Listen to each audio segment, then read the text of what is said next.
Alright, let's get into Palantir and what's going on here, and then we'll touch these other subjects, okay? So, 3 things were released on Palantir's investor relations page today, okay? And we'll touch on all 3 of these things and a few big things that happen. One is this report of proposed sale of securities, the other securities registration employee benefit plan, and then annual report, okay? The first one up here, Alexander Karp. It looks like 650,000 shares are going to be sold. That's going to be proceeds of about, we can call it almost $16 million, but $15.8 million. And approximate date of sale was today, okay? Now, the thing you understand, there's a few things to understand in regards to a CEO selling stock, like Alex Karp. First thing is, this is a very small portion of his amount of shares, right? Extremely small portion. Next thing to understand is a lot of these moves have to do with options.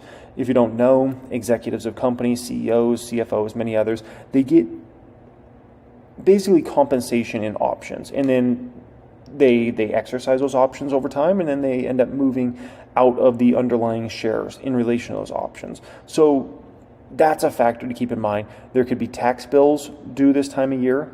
That's another factor that is at play here in regards to somebody like Karp. The other thing to keep in mind here is just because the CEO is selling stock does not mean the stock price is doomed or it's going down. Zuckerberg's been selling Meta stock for 10, 15 years now. It's been a long time. Zuck sells stock more and more and more. And look at Meta stock. It's performed absolutely amazing, right? Speaking about amazing's on. Jeff Bezos selling Amazon stock all the time, and that stock's done just fine over time. Steve Jobs famously sold Apple stock many times, and yet it became the biggest company in the world, right? And so you got to understand, like, just because a CEO sells a portion of their shares does not mean that company's doomed or something like that, right? But I understand people get frustrated, and I think they get more frustrated when it's on a down day. You hear news like this. The stock was getting hit hard today. I think at the lows, Palantir was down 7 or 8% today. It only finished down 4%, but it was down 7, 8%. A lot of people get really, really frustrated, right? And, on the February 7th, he had sold 975,000 shares, which was equivalent to about $22 million there, right? So this is something that makes me, if Alex Karp was buying the stock today, I'd be like, great. Am I going to go out there and buy extra Palantir shares because Alex Karp's buying them today? No. So the same thing goes for when they sell some of their portion of shares. And once again, this is like minuscule money. Karp's got billions of dollars worth of this stock. And so, this, just keep in mind, this is like Coca-Cola, buying a bottle of Coca-Cola from a vending machine, okay? For him, at least. Next up here, this is Form S8 here. And this was another thing that was released by them. And so this was one that caused a lot of confusion. People thought Palantir is just diluting shareholder value to be diluting shareholder value. And so I looked a little bit more into it, and this is what I found. The registration statement on Form S8 registers additional shares of Class A common stock of Palantir Technologies available for issuance under the 2020 Equity Incentive Plan, the 2020 plan. The number of shares of the registrant's Class A common stock available for issuance under the 2020 plan is subject to an annual increase on the first day of each fiscal year starting on January 1st, 2022, by an amount equal to or at least of 250,000 shares, 5% of the outstanding shares of the registrant's common stock as of the last day of the immediately preceding fiscal year, a lesser amount of shares determined by the 2020 plan administrator.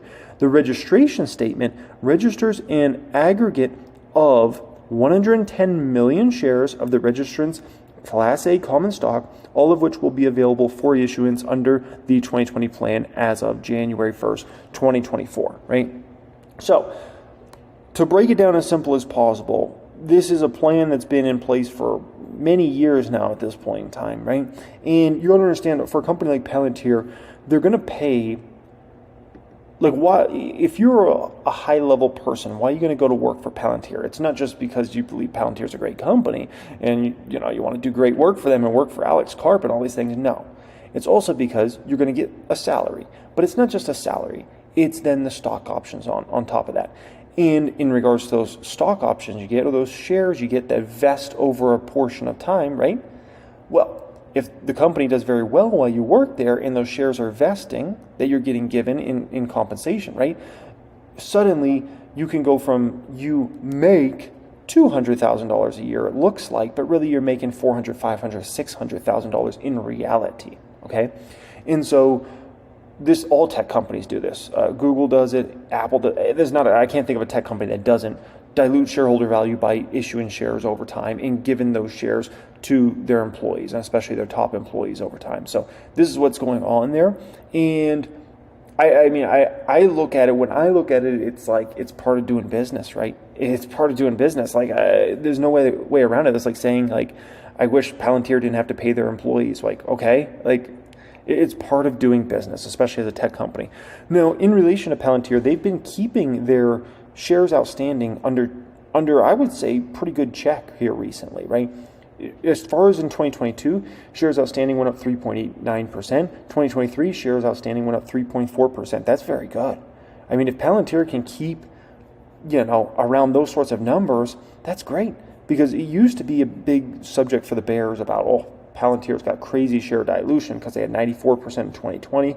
They had 14% in 2021. So that was the big subject. Like, oh my gosh, they're diluting shareholder value. It hasn't been the issue the last couple of years.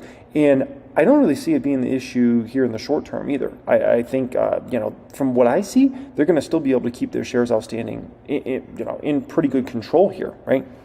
Now, on top of that, and by the way, they also have a share buyback on right now, right? Which you got to understand why a lot of these big tech companies do these big share buybacks. One is it helps their earnings per share. You take shares off the market if your net income is just flat, and you take a bunch of shares off your market, your EPS expands rapidly, right? Never mind if your net income can go up while you're taking shares off the market because you're buying those shares back and expiring those shares, right? Then your EPS flies to the moon. But it's also so you don't have a situation where your shareholder value is consistently being diluted. So that's why they do these share buybacks. And I think that's why Palantir has that big buyback in place as well. I think it's to kind of mitigate the employee compensation situation, right? Now, in regards to their 10K, there was a few important things I thought here, okay? Right off the bat, there's a company, whenever you look at a 10K, right, there's a bunch of kind of BS legal jargon there. And then the 10K really starts in the overview section. And it was fascinating to me because Palantir, in the first couple sentences of the overview area, mentioned AIP twice, which shows you for a company to put this in their 10K at the very beginning and mention it twice shows the importance that AIP has at this point in time. And it's amazing how much influence this has really, gotten in such a quick amount of time for Palantir, right? Now, also, I did notice this as well. When they list off their products and they go into detail, they list Gotham first, which makes sense. Then they list Foundry, which makes sense. And then they list AIP. They list it above Apollo now at this point in time, which shows you, in my opinion, once again, none of these things are done in accident, in my opinion. Mentioning AIP several times at the beginning, I don't think that's done on accident. Putting AIP above Apollo, I don't think that's on accident. I believe that shows like where Palantir's, future's at here and what's going on and, how important they view AIP. I think they view AIP as important as Foundry or Gotham for this company over the coming years. That's just, me reading through the tea tree leaves in regards to this, right? Now, this is pretty substantial. I mean, really substantial.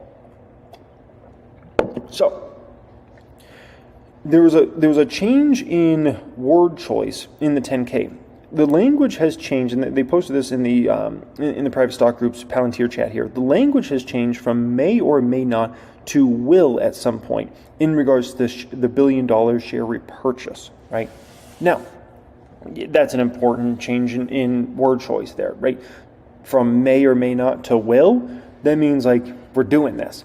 And the question is, what price are they going to buy back Palantir shares at? Well, I mean, if the market went big risk off for a bit, let's say NVIDIA numbers don't hit. Let's say NVIDIA numbers come in, I don't know, the guidance is weak or whatever, and the market goes risk off for the next, weeks or months, then maybe they could get Palantir back under 20. But my view is that outside of a big, massive sell-off in the market where all these risk-on stocks get hit heavy, I think they're going to have to buy something in the 20s. I just don't see any way around it outside of the whole market just really getting a downtrend. So, if anything, Palantir should probably root for, in the short term, a big weakness in the market So then hopefully the stock can pull down a little bit and they can maybe get shares at 18, 19, something like that in terms of buyback. But it looks to me like they're going to have to buy in the 20s.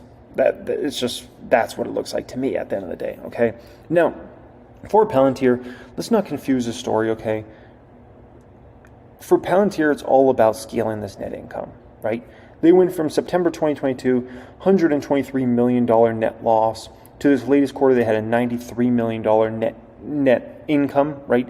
This is a story all about scaling that net income. If this company continues to scale this net income massively over the coming years, like they're going to be able to buy back so many shares. It's just going to be ridiculous. If they can scale this net income up to starting to make $1 billion a year in net income, several $1 billion a year in net income, like, oh my gosh, like all this share dilution, those sorts of things, and employee compensation, it all becomes irrelevant as long as no one ever talks about Google, Meta, Apple, Nvidia, any of these companies for share dilution. They don't. Why don't they?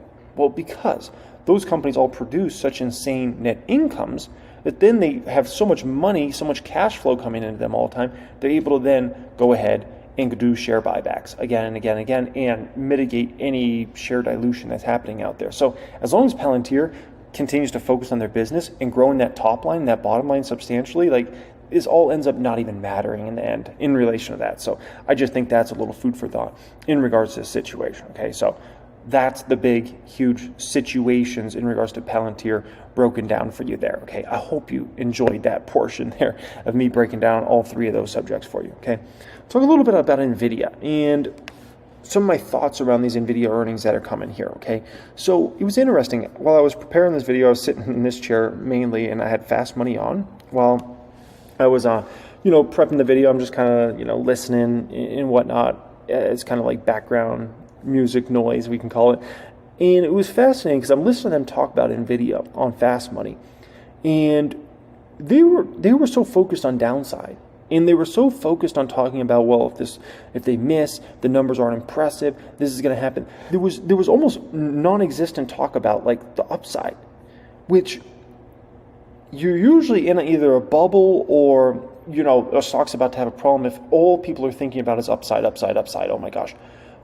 When I put on a show like that and all they're talking about is the downside potential and, oh my gosh, it can go down and this and that and, if this number is weak and decelerate, blah, blah, blah. I'm just like, I don't know if we've reached top yet, because that doesn't feel very toppy when all you're considering is the downside for the stock and not the upside potential. Like, if anything, you should be talking about the upside potential of the stock, considering the guidance this company's put out for the last three quarters in a row that have just been shocking, right? To not be considering that more and that not being the focal point shows me that I'm not even sure we're anywhere remotely close to a top here in regards to this stock and kind of what's going on there, right? We'll see in the numbers, but I'm just like, wow, the sentiment is still not where I would think it would be for a stock like NVIDIA, right? And the other thing I'll say is the setup's very good here for NVIDIA going into these earnings. The stock was down 4% plus here today, back under 600. It's down after hours, I think, on the back of those Palo Alto Network numbers. And so it's a pretty good setup, actually, for NVIDIA going into these numbers tomorrow. And so my thinking here is if they beat analyst expectations as far as revenue guide for next quarter by at least $2 billion, I think this stock's moving rapidly. And when I say rapidly, I'm talking about it's going to be right back over 700, and then it's going to be on its way to 1,000. So, I'm just like, I don't know. It's just fascinating for me to kind of just sit back and watch this stock, because I consistently watch people doubt it again and again and again and not learn their lesson. I've been watching people doubt NVIDIA now for a year. It goes all the way back to the first quarter of last year, and the stock made that first initial move to 150, 175, and people are like, oh, what the heck? This should not be happening. And they already started on the short train, right? And then it ran to 250, and people are like, what? No way. Then it ran to 350. Then it ran to 450, 550, 650. Then it ran to nearly 750, and it's just like people continue to doubt the stock again and again and again. And I don't know, man. It's just a freight train that at some point, is it going to fall off the rails? Sure. But, do you want to bet that it's going to fall off the rails in the very first year of a major chip cycle? I don't know, man. Usually these big chip cycles usually have insane numbers for a minimum of the first year or two. So we may not be at the peak of this particular part of the chip cycle yet, or anywhere remotely close to it. And so it's just like, do you want to step in front of that? And then remember, the H200s is still hitting the back half of this year. So even if the guide for this upcoming quarter isn't that exciting, Jensen could potentially give full year numbers if he wants. He could potentially talk more about the back half of the year in H200 pricing and how that could be considerably higher than where H100's at, and how demand and interest in H200's overwhelming. And so there's so many factors here that I'm just like, why do people want to continue to get in front of this train? It just doesn't make sense. You get ran over again and again and again, and it's like, at some point in time, just get out of the way of the train. Either be on the sideline or stay on the train. That's the whole thing I'll say. I'm not looking to pick a peek at an NVIDIA top. I haven't been looking for that opportunity in the past year. I'm still not looking for that. I'm like, at some point that'll come, but it's just like, I'm not convinced it's yet. Okay. Alrighty, next video up here we're going to get into is NVIDIA. NVIDIA earnings are in 24 hours from now. I will be live streaming those earnings on Twitch. If you want to join me on Twitch, make sure you join me for that one in 24 hours from now. And Etsy's also reporting. Dutch Bros reporting that day. And who else reporting? Cheesecake Factory's reporting. Maybe a Lucid, Rivian. It's going to be a crazy one tomorrow. So anyways, let's get into this. Chris, do we commonly see the expectation of an 11% move up or down in a nearly $2 trillion market cap stock? Hey, no, we actually never have. If you multiply the market cap by the implied move, it's the biggest earnings expectation of all time. We went back and we looked through COVID when Apple was still pretty high market cap, and we really have never seen this before. An implied move in market cap after earnings of about $200 billion. That's the entire size of a company like Disney or Cisco. So safe to say we haven't really seen this before. So, there's a difference between trading and investing. So not implying that people should do anything here, but I also wonder, to what degree is this move, if it happens, and there are bets that it will, going to impact the market overall or other stocks in this? So there's a conspiracy theory around NVIDIA, okay, and what's going to happen in these earnings. And the conspiracy theory goes as follows. NVIDIA's numbers are going to be good numbers all around, but maybe there's like one or two disappointing things. And NVIDIA stock doesn't move big at all. And the thought process is, so NVIDIA's expected implied move, I believe, is 11% to the upside or downside. Everybody's expecting a big, huge move out of NVIDIA. And so the conspiracy theory is market maker just wants to collect a bunch of premium here, and everybody's options on the put side and the call side for this coming Friday would all expire near worthless because they're all expecting, especially anything far out of the money, and people are just like, what the heck? Like, why is the stock not really moving? And it's like a 2 to 4% move after earnings is something like put me to sleep. So that's conspiracy theory. That might not happen, by the way, and I don't really have a strong opinion, but I don't know. We'll see, but that's conspiracy theory, and we'll see if it comes true or not. Cohort that have also been pretty volatile lately. I mean, this is a major pivot point for this, current AI semi-tech bull rally. I mean, it has showed signs of getting tired. If you look at the NASDAQ, it's basically flat over the past month, while NASDAQ volatility, the VXN is one way to measure that. That's been moving higher. So expectations are sky high, even just to meet expectations. So, that might be why you're seeing the stock pulling back a little bit today. I think the rest of the market is kind of queuing off this earnings on tomorrow. What kind of circular effect can some of this options activity have to, those who are equity holders, in the sense that if they do have a sizable impact, after the print crosses tomorrow, what does that mean for those who are maybe, say, more momentum traders or even mom and pop traders who are kind of watching the activity and having FOMO either to the upside or the downside? Surprisingly, probably not as much of an impact as you would think. Over the last 2 weeks, this implied move, that 11%, that's kind of been bid up. So that's telling you that a lot of people are buying options. So what you might actually find is after this event, we might see a sharp initial move, but then we're going to see a lot of options selling. That's actually going to mute volatility. Now, a lot of that has been buying upside calls. Now, if the stock sells off, those calls are kind of going to just go away and not need to be hedged. So maybe not necessarily a ripple effect out of the options if we're assuming that a lot of people are buying options ahead of this event. In a way, what this reminds me of, Chris, correct me if I'm wrong here. By the way, and these earnings are, and I think this is important, everybody understands this, because this is way bigger than just NVIDIA. This earnings report that's about to be reported by NVIDIA is going to shake up countless other stocks in the market. Anything that's in the AI trade, as they call it, is going to move huge based upon these NVIDIA earnings. I think some of these other stocks might actually move bigger on a percentage basis than actually NVIDIA, which is crazy to think because NVIDIA is the one that's reporting the numbers, right? The other, Mag 7, that's going to move huge this week. So you're going to have massive movements that some of these movements could be bigger from these other stocks after NVIDIA reports than actually NVIDIA's numbers are, okay?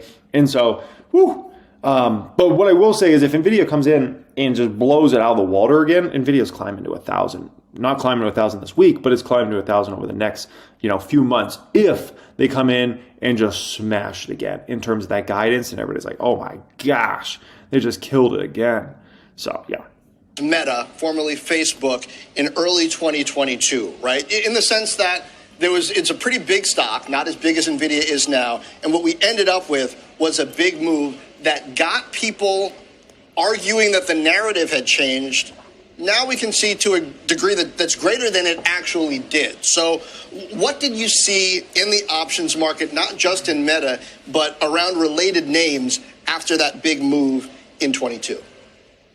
Well, the options market is just continuing to grow, and it's usually, really smart. If you think about it, everyone's looking at NVIDIA. There's a ton of options being traded. You can feel pretty comfortable with the 11% move being relatively fair. Now, when a stock... Not all of it's smart, though. A lot of it's just degenerate gambling. I'll just be honest with you guys. This is like the Super Bowl for stock market investing, right? A lot of people want to get their bets in. Oh, I think NVIDIA's going to tank. Oh, I think NVIDIA's going to go up. It's just, a lot of it is not intelligent, smart people making, investing business decisions. It's just degenerate gambling.